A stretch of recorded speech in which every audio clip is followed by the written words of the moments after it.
Morning guys. Oke, pada hari ini kita akan buat video tentang kutu air. Inilah kutu air saya. Dan hari ini kita akan bagi tips apa makanan yang sesuai untuk kutu air. Oke, sinilah kutu air sini. Sebenarnya kutu air ini saya tidak beli dari mana-mana supplier, tapi dia datang dengan sendirinya. Ini adalah air yang air bekas ikan saya biarkan begini, saya jemur dan jadilah begini, dan itu kutu air akan datang sendiri. Dan sekarang kita akan memberi makan kutu air saya dengan pelet, serbuk pelet dan serbuk spirulina. Inilah kerja saya hari-hari bagi makan kutu air dengan pelet ini. Sangat berkesan. Anda boleh coba guna pelet ini, guna serbuk ini. Dia ada jual di Shopee. Nanti saya bagi link di description sana. Kita guna begini saja, tabur. Ini sebagai makanan untuk kutu air. Selain daripada lumut yang semula jadi, dia juga makanan tambahan bagi kutu air. Sebab kutu air ini perlu makanan dalam air. Kalau tidak, dia kurang membiak.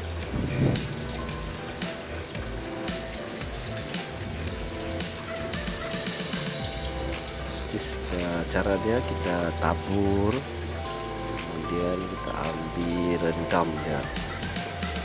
Kutu air akan suka makan serbuk pelet ini. Pengalaman saya lah, memang kutu makan ini serbuk. Tidak tahulah bagi yang otai-otai yang lain yang menggunakan cara lain, tapi inilah adalah cara saya, dan saya sudah coba dan berkesan. Kutu saya semakin membiak.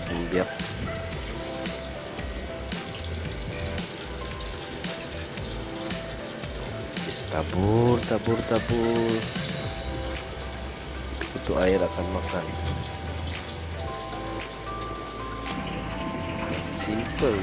Nanti saya akan ceritakan link Shopee. Dia ada jual di Shopee dalam harga lebih kurang 100 gram dalam 15 ringgit lah. 15 ringgit hingga ke 20 ringgit. Untuk pengetahuan Anda, saya ternak kutu ini di tingkat 5 lah gitu. Dan ini adalah wifi saya yang baru. Ini baru berumur ya dalam sebulan lebih lah nih. Wifi mix, saya pun lupa sudah jenisnya apa. Ini pun saya bagi makan dengan kutu air. Dan ini ada anakan multicolor. Nampak tuh kutu-kutu membiak dengan banyak.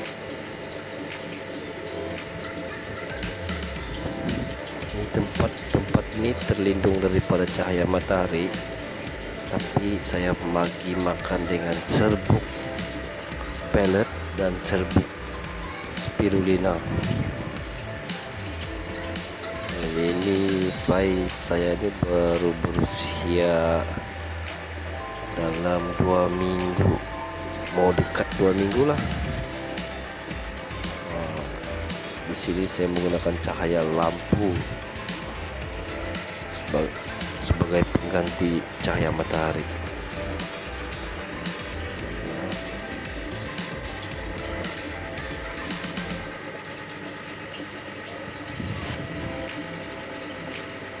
File dia dalam ini, file dalam lebih kurang ada 100 lebih lah. File multicolor, ini multicolor. File tidak nampak sebab mungkin di dalam bersembunyi. Dan ini adalah file lupa apa file ini, file crown tail ke apa, saya pun lupa. Nah, ini pun sama juga berusia dalam 2 minggu, mau dekat 2 minggu lah. Ini juga saya bagi dengan kutu air.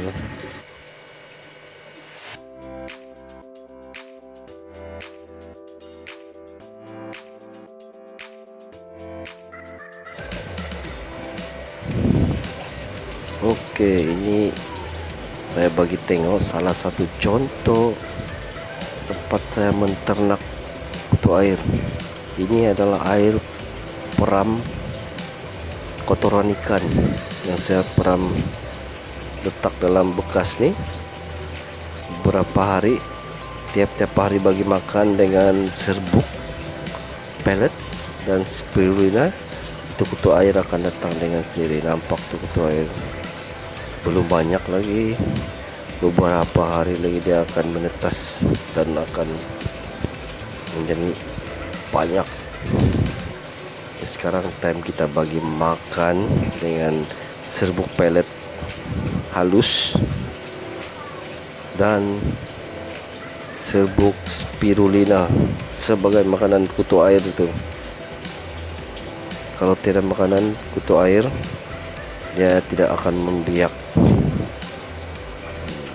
Kita boleh tahu tuh kalau makanan kalau sudah habis, air akan jernih, akan menjadi jernih, dan itu maksudnya makanan sudah habis, time to bagi makan kutu air.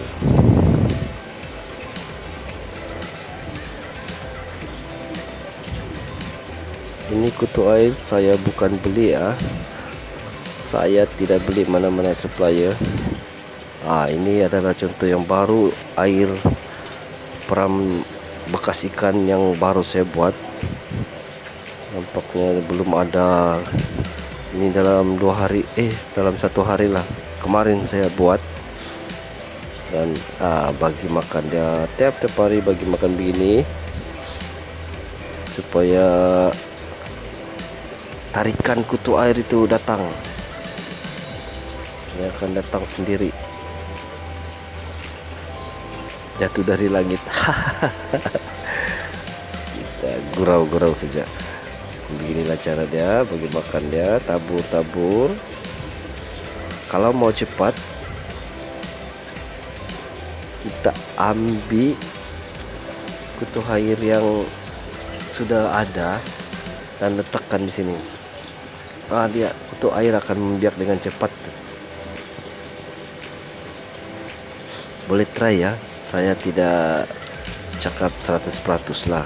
Tengok tempat orang dan tengok keadaan situasi dia. Tidak semestinya 100% menjadi ya. Nanti kamu salahkan saya pula. Dan ini adalah anak ikan saya yang tadi yang berusia 2 minggu, mau dekat 2 minggu.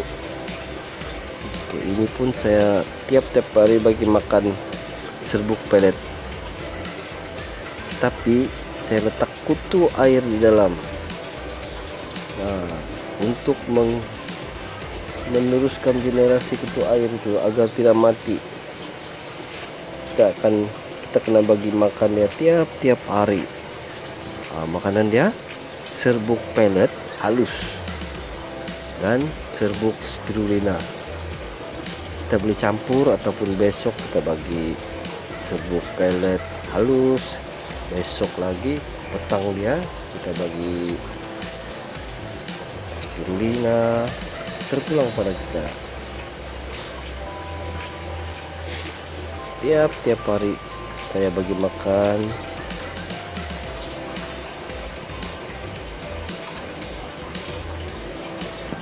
Serbuk pellet ini boleh dijadikan makanan sebagai makanan ikan, anak fry, dan makanan kutu air. Ini contoh dia, halus macam tepung. Dia tabur dia sikit-sikit, tabur di atas.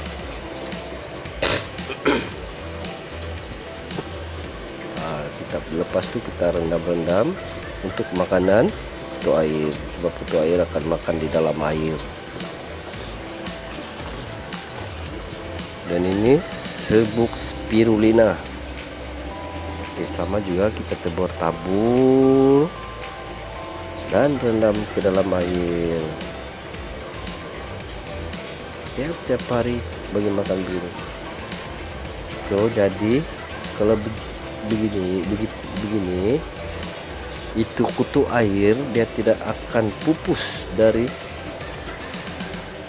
bekas nih. So anak ikan akan mendapat sumber makanan dari kutu air. Kutu air akan beranak, yang kecil-kecil dia akan menjadi makanan. Makanan fry. Beginilah cara saya. Tapi yang tidak suka dengan cara ini, saya tak paksa untuk ikut cara saya. Ini cara saya. Nanti kamu bagi makan dengan fry kamu, nanti habis mati, kamu salahkan saya. Ini adalah cara saya dan saya telah coba. So far berkesan juga lah. Itu kutu air dia tidak pupus dari tempat ini, dan fry biasa ada makanan. Dan bagi makan jangan terlampau over terlampau banyak. Dia akan membahayakan anak ikan sebab air akan cepat membusuk.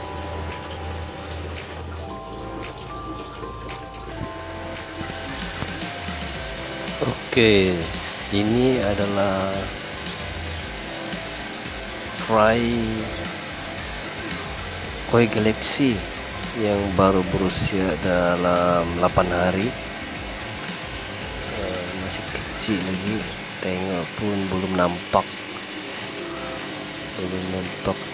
lagi.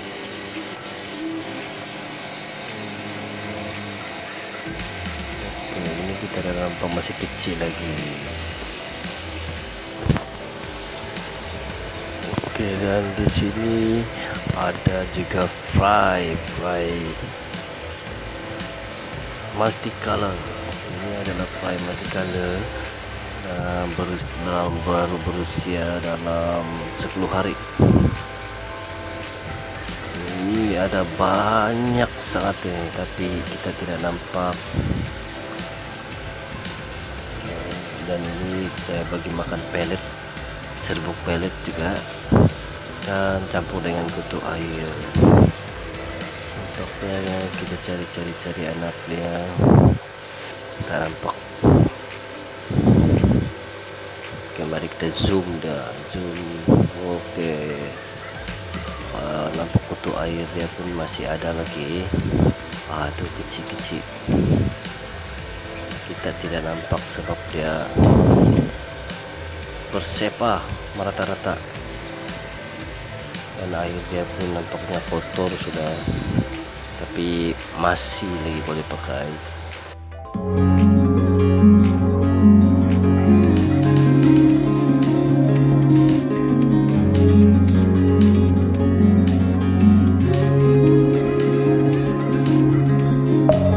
Deep within, here we go, but somehow I'm caught in the middle. Is this the end before we've even begun? Should I work against the flow? A drop in the ocean so endless, reaching for our moments miles above. I just need one.